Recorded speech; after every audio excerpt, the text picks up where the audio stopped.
নজর রাখবো। আপনারা জানেন উচ্চ মাধ্যমিক পরীক্ষা শুরু হয়েছে, আর উচ্চ মাধ্যমিক পরীক্ষার প্রশ্নপত্রে বিভ্রাট। মাধ্যমিক পরীক্ষার্থীরা বাংলা পরীক্ষায় তোমরা সকলে 4 নাম্বার এক্সট্রা পেতে চলেছো, অতিরিক্ত 4 নাম্বার পেতে চলেছো। তার কারণ বাংলা পরীক্ষায় প্রশ্নে বিভ্রাট, মানে বাংলা পরীক্ষার প্রশ্নপত্র বিভ্রাট হয়েছে। তার কারণটা আমি বলবো, এবং এই মুহূর্তে বিগ ব্রেকিং যে আপডেট, বিগ ব্রেকিং যে নিউজ, সেটা তোমাদের সাথে শেয়ার করব। তাড়াতাড়ি আমাদের চ্যানেলটি সাবস্ক্রাইব করো এবং ভিডিওটি ভালো লাগলে বন্ধুদের মাঝে প্রচুর পরিমাণে শেয়ার করো। ভিডিওর নিচে থাকা লাইক বাটনটি ক্লিক করো।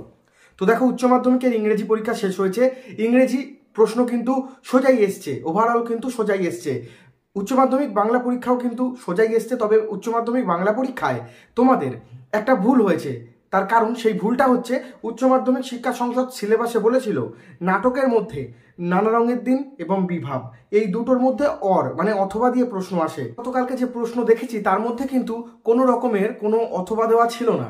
বিভাব নাটক নানা রঙের দিন থেকে অথবা দেয়নি, শুধু বিভাগ থেকে প্রশ্ন দিয়েছিল। তাই যারা নানা রঙের দিন পড়ে গেছো, তোমাদের প্রশ্নের উত্তর করতে প্রবলেম হয়েছে। তার কারণ উচ্চ মাধ্যমিক শিক্ষা সংসদ তাদের নিজেদের সিলেবাস যখন বানিয়েছে তখনই কিন্তু বলে দিয়েছিল দুটোর মধ্যে অর দিয়ে প্রশ্ন হবে, সেটা কিন্তু করেনি। সেই জন্যই কিন্তু বিতর্ক তৈরি হয়েছে। ছাত্রছাত্রীদের দাবি যে 4 নাম্বার এক্সট্রা দিতে হবে, 4 নাম্বার তোমাদের এক্সট্রা দিতে হবে, এটা কিন্তু দাবি রয়েছে ছাত্রছাত্রীদের, ঠিক আছে? অনেক শিক্ষক গার্জিয়ানদেরও এটা দাবি রয়েছে। উচ্চ মাধ্যমিক পরীক্ষা আশা করছি তোমাদের সকলের ভালো হয়েছে।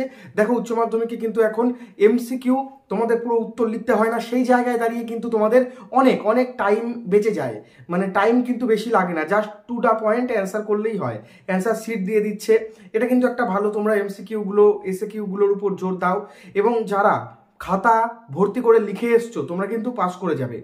খাতা ফাঁকা রেখে আসলে কিন্তু তোমরা পাস করতে পারবে না। খাতা ফাঁকা রেখে আসলে কিন্তু শিক্ষকেরা নাম্বার দেওয়ার যে জায়গাটা, সেটাই তোমরা দিচ্ছ না শিক্ষকদের।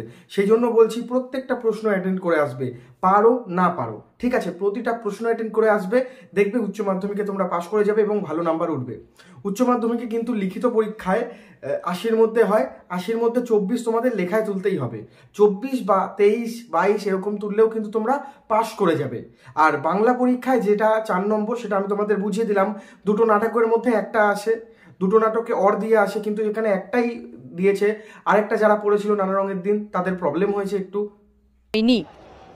সবসময় কিন্তু প্রশাসনের সাথে কিন্তু আমাদের কন্ট্যাক্ট রয়েছে, যোগাযোগ রয়েছে। কালকেও আমি একদম প্রশাসনের সাথে কথা বলেছিলাম যে ছাত্র ধর্মঘটের জন্য যাতে উচ্চ মাধ্যমিক পরীক্ষায় কোনো সমস্যা না হয়।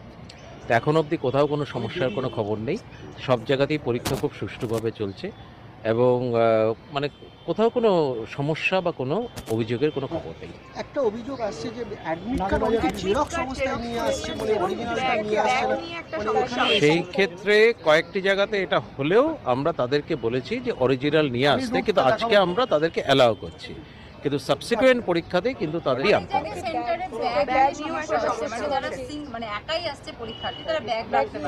ব্যাগ রাখার প্রত্যেকটি ভেন্যুকেই আমরা বলেছি, প্রত্যেকটি ভেন্যু সুপারভাইজার বা সেন্টার সেক্রেটারিকে বলা হয়েছে যে ছাত্রছাত্রীরা যারা ব্যাগ নিয়ে আসবে তাদের জন্য ব্যাগ রাখার জন্য যেন একটা জায়গা করা হয়।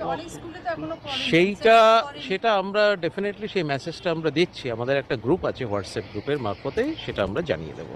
ছাত্র ধর্মঘটে সেরকমভাবে আমাদের পরীক্ষার উপর এই মুহূর্তে কোনো প্রভাব পড়েনি। এখন অবধি আমাদের কাছে যা রিপোর্টিং আছে, খুব ভালোভাবে, খুব শান্তিপূর্ণভাবে পরীক্ষা চলছে। আর আমরাও সর্বস্তরে যোগাযোগ রাখছি, সমস্ত আমাদের সাথে সবাই খুব কোঅপারেট করছেন, পরীক্ষা খুব ভালো চলছে। আমি আপনাদের মাধ্যমে ছাত্রছাত্রীদের জানাতে চাই, খুব ভালো করে ঠান্ডা মাথায় পরীক্ষা দিন। প্রশ্ন নিয়ে কোনো অভিযোগ না, এই মুহূর্তে কোনো অভিযোগ নেই।